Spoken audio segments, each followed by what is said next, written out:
وأحسن منك لم تر قط عيني وأجمل منك لم تلد النساء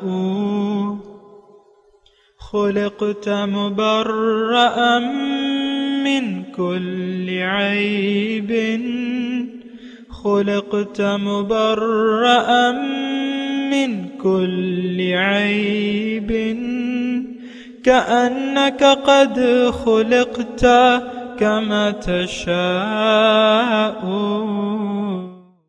كتاب أنزلناه إليك مبارك ليدبروا آياته وليتذكر أولو الألباب. یہ کتاب برکت والی ہے جسے ہم نے آپ کی طرف نازل فرمایا ہے تاکہ دانش مند لوگ اس کی آیتوں میں غور و فکر کریں اور نصیحت حاصل کریں. اللہم صلی علی سیدنا محمد وعلی آل سیدنا محمد بعدد کل ذرۃ مئۃ الف الف مرۃ. سامعین و ناظرین کرام، السلام علیکم ورحمۃ اللہ وبرکاتہ. سامعین کرام، سورہ فرقان سبق نمبر 1678 آیت نمبر 43-44 حصہ سوم. آج کا موضوع الہ کا مطلب. اس کے ساتھ آج کے سبق کا آغاز کرتے ہیں. سب سے پہلے گزشتہ سبق کا اعادہ ہوگا. اعوذ باللہ من الشیطان الرجیم. پناہ مانگتا ہوں میں اللہ کی شیطان مردود سے. بسم اللہ الرحمن الرحیم. شروع اللہ کے نام سے جو بڑا مہربان نہایت رحم والا ہے. ارأیت من اتخذ الہہ ہواہ افأنت تکون علیہ وکیلا. کیا تم نے اس شخص کو دیکھا جس نے خواہش نفس کو معبود بنا رکھا ہے، تو کیا تم اس پر نگہبان ہو سکتے ہو؟ ام تحسب ان اکثرهم يسمعون او يعقلون انہم الا کالانعام بل هم اضل سبیلا. یا تم یہ خیال کرتے ہو کہ ان میں اکثر سنتے یا سمجھتے ہیں؟ نہیں، یہ تو چوپایوں کی طرح کے ہیں، بلکہ ان سے بھی زیادہ گمراہ ہیں. سامعین کرام، سورہ فرقان آیت نمبر 43. ارأیت من اتخذ الہہ ہواہ. کیا دیکھا ہے تم نے اس شخص کو جس نے اپنا معبود، اپنا الہ، اپنی خواہشات نفسانی کو بنا رکھا ہے. افانت تکون علیہ وکیلا. تو کیا آپ اس کے ذمہ دار ہو سکتے ہیں؟ ام تحسب. کیا آپ یہ خیال کرتے ہیں ان اکثرہم یسمعون او یعقلون کہ ان میں سے اکثر لوگ سنتے ہیں یا سمجھتے ہیں؟ یعنی نہیں. انہم الا کالانعام.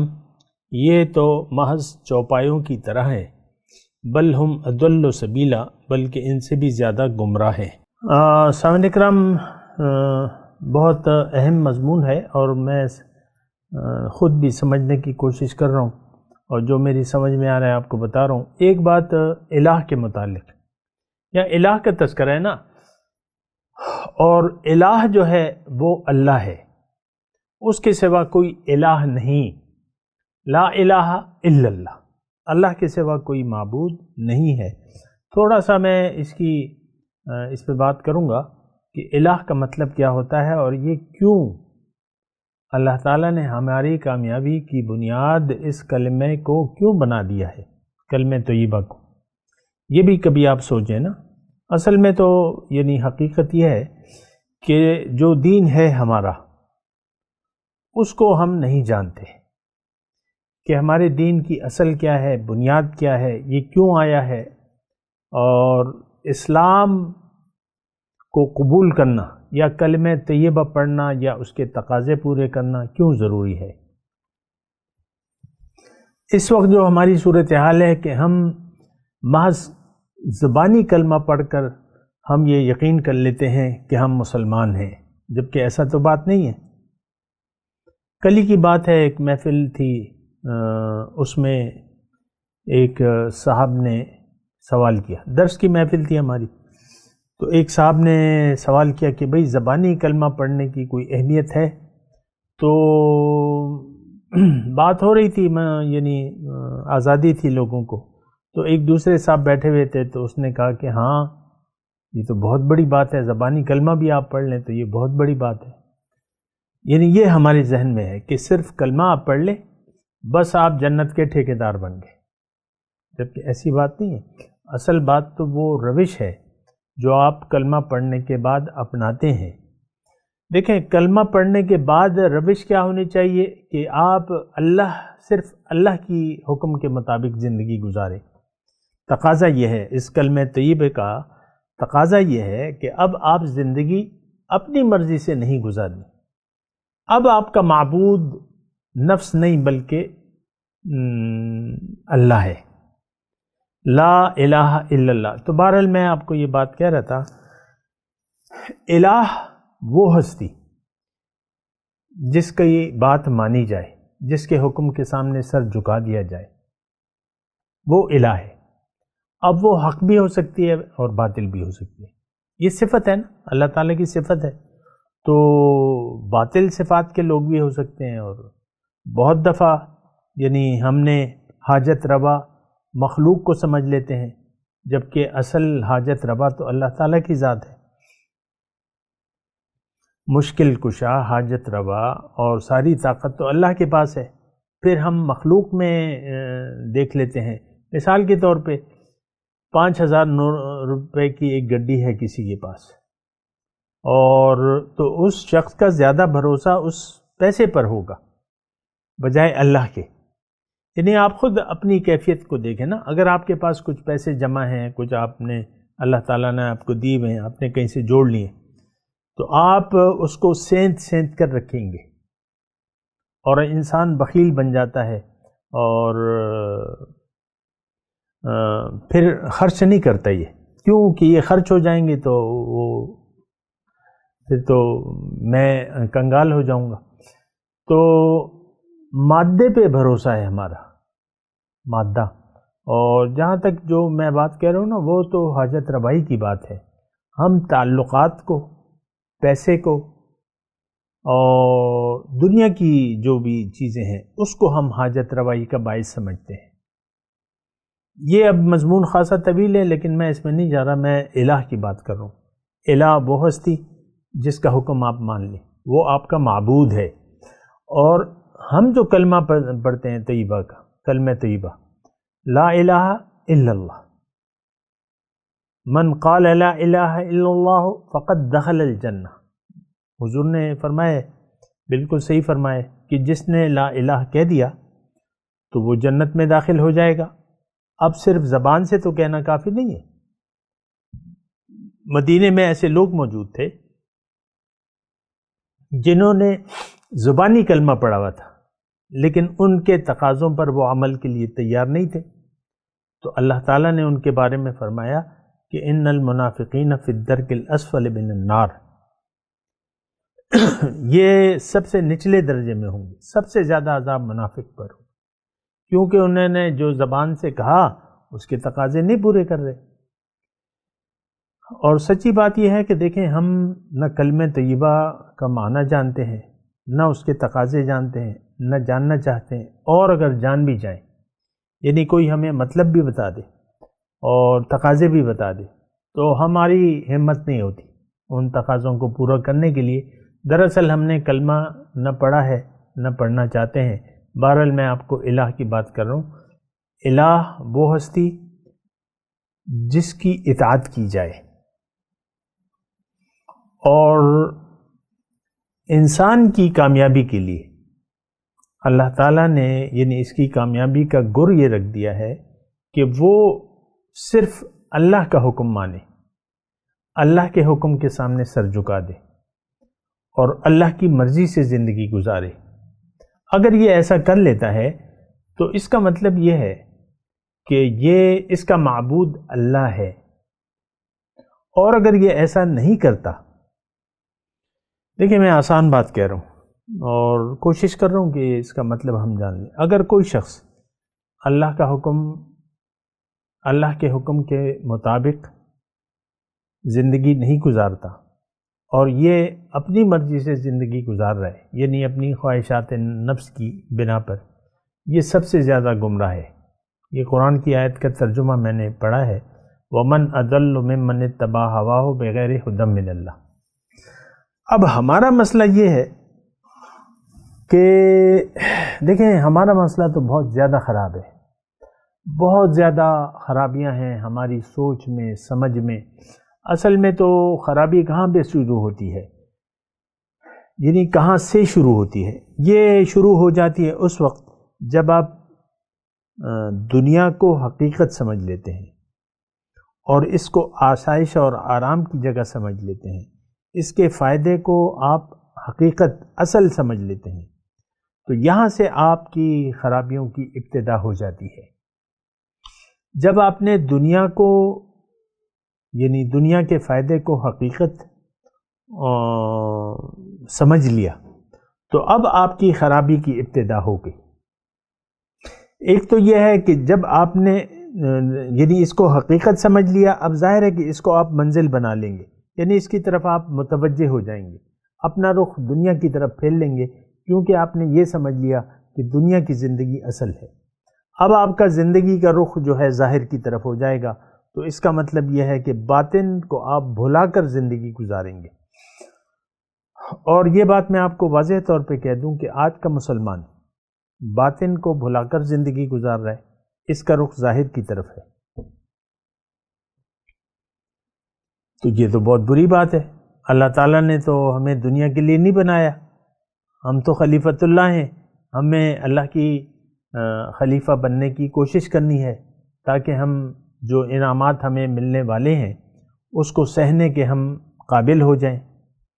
سارے مضمون کو میں نے سمیٹ کے جملہ کہا ہے، لیکن اب مسئلہ ہمارے ساتھ یہ ہے کہ ہم اپنا مقصد حیات بدلنا نہیں چاہتے، اللہ کو منزل بنانا ہی نہیں چاہتے۔ جب آپ اللہ کو منزل نہیں بنانا چاہتے، یعنی اگر آپ اللہ کی طرف اپنا رخ پھیرنا نہیں چاہتے اور آپ آخرت کو دنیا پر ترجیح دینے کے لیے اگر ذہنی طور پر تیار نہیں ہیں، اب آپ کو دین اسلام کی کوئی ضرورت نہیں ہے، جو کریں گے وہ لا حاصل ہوگا، یعنی اب جو اسلام کا عمل آپ کریں گے اس کا کوئی فائدہ آپ کو نہیں ہوگا۔ کروڑوں نمازی ہیں آج، کروڑوں روزہ دار ہیں، لیکن مسلمان نہیں ہیں۔ یہ تو علامتی طور پہ ہم نے چند باتوں کو میں بڑے افسوس سے یہ بات کہہ رہا ہوں، مجھے تو یہ تو کوئی خوشی کی بات نہیں ہے جو میں یہ کہہ رہا ہوں کہ آج ہماری نماز، روزہ، حج، زکوٰۃ سب کچھ باطل ہے، کیونکہ ہم نے تو اللہ کا کلمہ ہی نہیں پڑھا ہوا۔ دیکھیں، توحید کو ہم مانتے نہیں ہیں عملی طور پہ، یہ ایک بہت یعنی نقصان دہ بات ہے۔ اصل توحید کو ہم نہ جانتے ہیں اور نہ اس پر ہم عامل ہیں، یعنی توحید کا جو تقاضا ہے، جو کلمہ طیبہ کا تقاضا ہے، اور تقاضا کیا ہے کہ آپ خواہشات نفس کی بجائے، اس کو معبود بنانے کی بجائے اللہ کے حکم کے سامنے سر جھکا دیں۔ اللہ تعالیٰ نے فرمایا واضح طور پہ قرآن میں، بلا من اسلم وجہہ للہ وہو محسن فلہ اجرہ عند ربہ ولا خوف علیہم ولا ہم یحزنون۔ جس نے بھی اپنا سر جھکا دیا اللہ کے سامنے، اس کے لیے اجر ہے، اور اس میں اگر یہ مخلص بھی ہو، من اسلم وجہہ للہ وہو محسن فلہ اجرہ، اخلاص شرط ہے، ہم مخلص نہیں ہیں، مخلص ہیں دنیا کے بارے میں، ہماری ترجیح دنیا ہے۔ یہ دیکھیں، میں بہت سمپل سا جملہ بول رہا ہوں اور اس کو آپ غور کریں، ہماری ترجیحات جو ہیں ہماری، وہ ظاہر کی ہیں، دنیا کی ہیں، باطن ہماری ترجیح نہیں ہے۔ اور ایک بات اگر میں کہوں تو وہ بات یہ ہے کہ باطن کو ہم نہیں مانتے۔ دیکھیں، ہم باطن سے بے نیاز ہو کر زندگی گزار رہے ہیں۔ آپ دیکھیں، میں آپ سے یہ کہہ رہا ہوں کہ آپ اپنی پریشانیوں کو دیکھ لیں، یعنی اپنے جو آپ کے ذہن میں جو کھچڑی پک رہی ہے اور جو سوچیں اور ادھر ادھر ہو رہی ہیں اس کو آپ دیکھ لیں، اپنی پریشانیوں کو دیکھ لیں. آپ کے ذہن میں کون سے مسائل گھوم رہے ہیں، کون سی پریشانیاں ہیں، کون سی خوشیوں کے آپ منتظر ہیں، کیا آپ کی امیدیں ہیں، کیا آپ کی خواہشات ہیں، کیا آپ کے مستقبل کے منصوبے ہیں. یہ سب کا تعلق، یعنی ہمارے ان ساری چیزوں کا تعلق ظاہر سے ہے. فَأَعْرِضْ عَمَّنْ تَوَلَّى عَنْ ذِكْرِنَا وَلَمْ يُرِدْ إِلَّا الْحَيَاةَ الدُّنْيَا.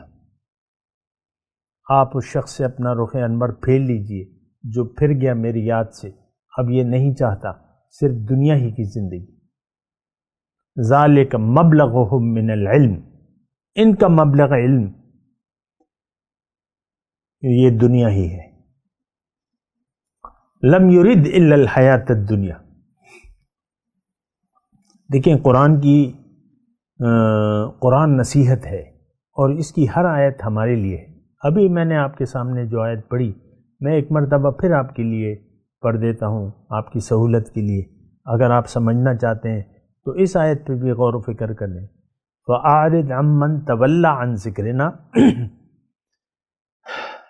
کہ آپ اے نبی آپ اپنا رخ پھیر لیجئے ہر اس شخص سے جو پھر گیا میری یاد سے. یعنی میں اسے یاد ہی نہیں ہوں، مجھے تو اس نے بلایا ہوا ہے. ابھی میں نے یہ بلانے کا مضمون آپ کو ادا کر دیا. من تولا عن ذکرنا، جو میری یاد کو بھول گیا، اب یہ نہیں چاہتا. ولم یرید الا الحیات الدنیا، اب یہ طالب دنیا ہے فقط. آپ مجھے سچی سچی بتائیں. دیکھیں جو لوگ طالب دنیا نہیں ہیں میں تو ان سے مخاطب ہی نہیں. وہ آرام سے بیٹھیں، ان کے لیے خوشخبری ہے، ان کے لیے جنت ہے، ان کے لیے رب کی رضا ہے. لیکن میں تو آپ سے بات کر رہا ہوں جن کا دل، میں ان لوگوں سے مخاطب ہوں جو دنیا کے علاوہ اور کوئی چیز نہیں جانتے، نہ جاننا چاہتے اور کوئی بات سننا بھی نہیں چاہتے. اللہ کی یاد سے ہم لوگ غافل ہیں. آج کا مسلمان اللہ کی یاد سے غافل ہے اور رہنا چاہتا ہے. یہ دنیا کی خیالات میں خوش رہنا چاہتا ہے. بڑی دور رس بات کی ہے میں نے. یہ دنیا کی یادوں میں زندہ رہنا چاہتا ہے، آخرت کی کوئی یاد اسے نہیں ستاتی. اور بڑے مشکل مرحلے درپیش ہیں آپ کو. ایک بات نوٹ کر لیں، ہمارے سامنے بڑے مشکل مرحلے باقی ہیں. سب سے مشکل مرحلہ تو میں آپ کو کہوں کہ یہ دنیا ہے. آخرت میں تو صرف نتائج ہیں جو سنائے جائیں گے، جو وہی کچھ ہمارے سامنے پیش آئے گا جو ہم کر چکے ہیں. بہت بڑا فتنہ اور آزمائش جو ہے دنیا کا ہے، ظاہر کا ہے. اس میں اب جو سچی بات ہے وہ یہ ہے کہ دنیا کو ہم نے حقیقت سمجھ لیا ہے، اس کے فائدے کو اور اس کے نقصان، اس کے فائدے کو فائدہ اور نقصان کو نقصان سمجھتے ہیں. اس بات پہ ذرا غور کریں نا. ہم سب دنیا کے فائدے کو فائدہ اور دنیا کے نقصان کو نقصان سمجھتے ہیں. اور ہماری ترجیح، ایک تو ہماری محبت دنیا سے ہے، ہمارا دنیا میں دل لگ گیا ہے. یہ میری بیوی، یہ میرا شوہر، یہ میرے بچے، یہ میرے نواسے، یہ میرے پوتے، اور یہ اتنے میرے پیسے ہیں، اور یہ فلاں گھر میرا ہے، فلاں جائیداد میری ہے، فلاں. اسی میں آپ کھو گئے ہیں سارے. یہ میرا عہدہ ہے، میں آرمی چیف ہوں، میں 4 اسٹار جنرل ہوں، میں 5 اسٹار جنرل، پتہ نہیں کیا کیا آپ نے اپنی وہ لگا لی ہیں. یہ سب کچھ رہ جانے والا ہے. آپ آج کتنے ہی 5 اسٹار جنرل جو ہے بستر مرگ پر ہے اور زندگی میں ان کی کوئی وہ ٹپ ٹاپ نہیں ہے. یہ تو آپ نے اپنے لیے ٹپ ٹاپ لگا لی ہے، یہ پروٹوکول اور یہ گارڈ آف آنر اور یہ اور وہ، یہ سب آپ نے کیا ہے. آگے پولیس کی گاڑیاں اور پیچھے جو ہے فائر بریگیڈ اور وہ ایمبولینس. کوئی حال ہے؟ آپ دیکھتے ہیں نا. یہ بہرحال یہ دیکھیں، یہ بڑوں کی بات چھوڑیں، یعنی دنیا کے بڑوں کو چھوڑ دیں، آپ اپنی بات کریں. آپ کی سوچیں کہاں پر ہیں، آپ کہاں پر کھڑے ہیں. اور میں آپ کو یہ کہہ رہا ہوں کہ یہ دنیا کا بہت بڑا فتنہ ہمارے سامنے ہے، بہت بڑا فتنہ ہمارے سامنے ہے، اور ہم اس میں مبتلا ہیں، کسی کا کم کسی کا زیادہ. دیکھیں اصل تو یہ ہے کہ خیال دنیا انسان کی کامیابی خیال آخرت میں اگر یہ وقت گزارے تو یہ کامیاب ہے. ہم خیال دنیا میں وقت گزار رہے ہیں. ہماری ساری پریشانیاں کا تعلق ظاہر سے ہے، خوشیوں کا تعلق بھی ظاہر سے ہے. اللہ کی رضا یا اس کی ناراضگی ہمارے لیے کوئی اہمیت نہیں رکھتی. اس بات کا ذرا اندازہ لگائیں نا. اللہ کی رضا بہت بڑی چیز ہے. وَرِضْوَانٌ مِّنَ اللَّهِ اکبر. اللہ کی رضا بڑی چیز ہے. رب راضی ہو گیا تو کیا کہنے. اور مومن تو زندگی گزارتا ہے رب کی رضا کے لیے. ہمارے لیے رب کی رضا کی کوئی اہمیت نہیں ہے. بیگم صاحبہ جب ناراض ہو جائیں تو رب راضی ہو یا ناراض ہو، بیگم صاحبہ کو اس سے کیا سروکار، یا میاں جی کو کیا سروکار کہ وہ بیوی کے ساتھ کیا بدسلوکی کر رہا ہے، کس طرح تنگ کر رہا ہے. اس کو تو رب کی رضا یا ناراضگی کوئی فکر ہی نہیں ہے. یہ ویسے ہی میں گھریلو سطح پہ ایک بات کرتا ہوں آپ کو، تو ہمیں تو رب کی رضا کی کوئی فکر بھی نہیں ہے، اور نہ کوئی خوشی کی بات ہے ہمارے لیے. جبکہ تو آپ قدم قدم پہ رب کی رضا کے کام کر سکتے ہیں. اگر آپ نے، میں آپ کو ایک یعنی قیمتی نسخہ بتاتا ہوں. اگر آپ کہتے ہیں کہ رب مجھ سے راضی ہو جائے میرا، تو آپ رب کے حکم کے سامنے سر جھکا دیں، اور بجائے نفس کے اللہ کو الہ بنا لیں. رب آپ سے راضی ہو جائے گا. نفسانی خواہشات کو چھوڑ کے رب کی رضا کو اپنا لے تو رب آپ سے راضی ہو جائے گا. رب کی مرضی کے مطابق زندگی گزاریں تو رب آپ سے راضی ہو جائے گا. بہت آسان بات ہے، اور اس میں کوئی مشکل ہے نہیں. اس میں تو کوئی مشکل بات ہے نہیں. یہ تو ساری اچھی باتیں ہیں، آسانی کی باتیں ہیں، خوشی کی باتیں ہیں. آپ جب رب کی رضا کو پورا کرنے میں مصروف ہیں تو پھر اللہ تعالیٰ آپ سے راضی ہو جائے گا، اور اللہ تعالیٰ آپ کا حامی و ناصر بھی ہو جائے گا. پھر صورتحال کیا ہوگی کہ آپ زبان حال سے یہ کہیں گے کہ حسبنا اللہ و نعم الوکیل، نعم المولا و نعم النصیر. اللہ میرے لیے کافی ہے، بہت اچھا مددگار ہے، بہت اچھا کارساز ہے. اللہ. تو یہ مسئلہ ہے سامعین کرام کہ ہم اس وقت رب کی رضا کے خلاف زندگی گزار رہے ہیں. رب کی رضا کی ہماری نظر میں کوئی اہمیت نہیں ہے، اور ساری اہمیت ہماری نظر میں ظاہر کی ہے، دنیا کی ہے. بہرحال یہ آیت جو ہے، آج میں نے آپ کو الہ کا مطلب بتا دیا، اور اس کا تمام میری اب تک کی گفتگو کا جو نچوڑ ہے، جو خلاصہ ہے، وہ یہی ہے کہ جس کی آپ بات مانیں وہ آپ کا معبود ہے. یعنی جس کی مرضی سے زندگی گزاریں گے آپ، وہی آپ کا معبود ہے. مختصر بات. تو اب ہم آج کا جو یعنی برائے نام مسلمان ہے، یہ تو اپنی خوشی کے لیے زندگی گزار رہے ہیں. آپ دیکھ لیں بات پہ آپ ناراض ہو، کبھی ناراض اور کبھی خوش ہو، کبھی ناراض اور کبھی خوش. یعنی گھریلو میں زندگی کی بات کر رہا ہوں. میاں بیوی، کبھی بیوی ناراض، کبھی شوہر ناراض، یہ معاملہ چلتا رہتا ہے. تو یہ تو ہم اپنی خوشی کے لیے جی رہے ہیں. اللہ کی رضا کے لیے جینا یہ بالکل مختلف زندگی ہے.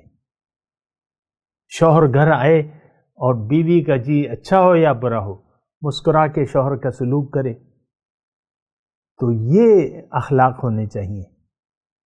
وہ تو موڈ کی بات ہے. بیگم صاحبہ کا موڈ اچھا ہوگا تو خوش اخلاقی چہرے پہ مسکراہٹ ہوگی، ورنہ منہ بسورا ہوا ہوگا. یہ میں آپ کو اس لیے بتا رہا ہوں کہ یعنی گھر جو ہے وہ معاشرے کی پہلی اینٹ ہے. آپ اپنے رویوں کو دیکھیں کہ آپ کا رویہ ایسا ہے کہ نہیں. ہماری جو مقصود نظر ہے وہ ہماری اپنی مرضی ہوتی ہے. آج بھائی میرا موڈ خراب ہے، آج مجھے نہ چھیڑو. آج میاں جی کا موڈ خراب ہے، مت کرو باتیں اس سے. میاں جی پریشان لگتے ہیں، مت کرو بات. وہ آپ کو ٹھیک طریقے سے جواب نہیں دیں گے میاں جی. تو شوہر میاں کا اگر موڈ خراب ہے تو بیوی کو پتہ چل جاتا ہے تو وہ زیادہ آپ کو چھیڑتی نہیں ہے، پھر پرے پرے رہتی ہے کہ چلو آج میاں کا موڈ. یہ موڈ جو ہے نا دراصل آپ کی اپنی یعنی اس سے پتہ چلتا ہے کہ آپ کا موڈ کن اوقات میں خفا یا آپ کن اوقات میں خفا یا کن باتوں پر آپ خوش یا خفا ہوتے ہیں.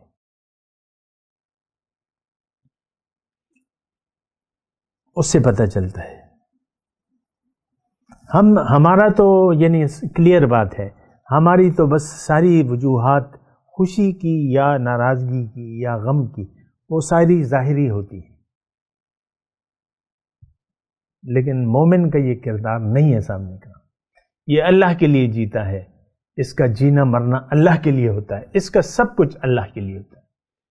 من احب للہ وآتا من احب للہ وابغض للہ وآتا للہ ومنع للہ فقد استکمل الایمان. جس نے محبت کی اللہ کے لیے، بغض رکھا اللہ کے لیے، دیا اللہ کے لیے، منع کیا اللہ کے لیے، اس نے اپنے ایمان کو کامل کر لیا. فقد استکمل الایمان، اس نے اپنے ایمان کو کامل کر لیا. تو ہماری نظر میں تو یعنی ہمارا یہ رویہ تو نہیں ہے. یہ ہماری مرضی ہوگی کہ کس سے ہم بولیں یا ہم کس سے نہ بولیں. یعنی محبت اور بغض یہ میری اپنی مرضی ہوگی. بھئی اس سے تو میں نہیں بولتا، میری تو اس سے نہیں لگتی. اب ہماری زندگی میں اصل میں جو نقطہ ہے وہ آپ نوٹ کریں، ہماری زندگی میں للہیت نہیں ہے، دنیا. تو یہ تو یعنی بڑی پریشان کن میں ہم ہر جگہ ٹھوکر کھاتے ہیں. ہم مرد گمراہ نے ہر گام پہ ٹھوکر کھائی. ہم ہر گام پہ ٹھوکر کھانے والے لوگ ہیں، کیونکہ ہماری منزل اللہ نہیں ہے، ہماری منزل دنیا ہے. میں تلاوت کرتا ہوں، میرے ساتھ دہرائیے. اعوذ باللہ من الشیطان الرجیم.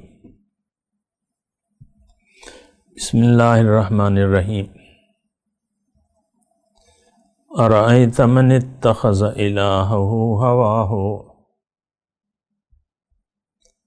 افأنت تکون علیہ وکیلا ام تحسب ان اکثرهم یسمعون او یعقلون ان ہم الا کالانعام بل ہم اضل سبیلا. اب ان آیت کی تلاوت اور ترجمہ. اعوذ باللہ من الشیطان الرجیم. پناہ مانگتا ہوں میں اللہ کی شیطان مردود سے. بسم اللہ الرحمن الرحیم. شروع اللہ کے نام سے جو بڑا مہربان نہایت رحم والا ہے. ارأیت من اتخذ الہہ ہواہ افأنت تکون علیہ وکیلا. کیا تم نے اس شخص کو دیکھا جس نے خواہش نفس کو معبود بنا رکھا ہے، تو کیا تم اس پر نگہبان ہو سکتے ہو؟ ام تحسب ان اکثرهم یسمعون او یعقلون ان هم الا کالانعام بل هم اضل سبیلا. یا تم یہ خیال کرتے ہو کہ ان میں اکثر سنتے یا سمجھتے ہیں؟ نہیں، یہ تو چوپایوں کی طرح کے ہیں، بلکہ ان سے بھی زیادہ گمراہ ہیں. اس کے ساتھ ہی آج کے درس کا وقت اختتام کو پہنچا. اگلے درس میں انشاءاللہ ملاقات ہوگی۔ وآخر دعوانا ان الحمد للہ رب العالمین۔ مولاي صل وسلم دائما أبدا على حبيبك خير الخلق كلهم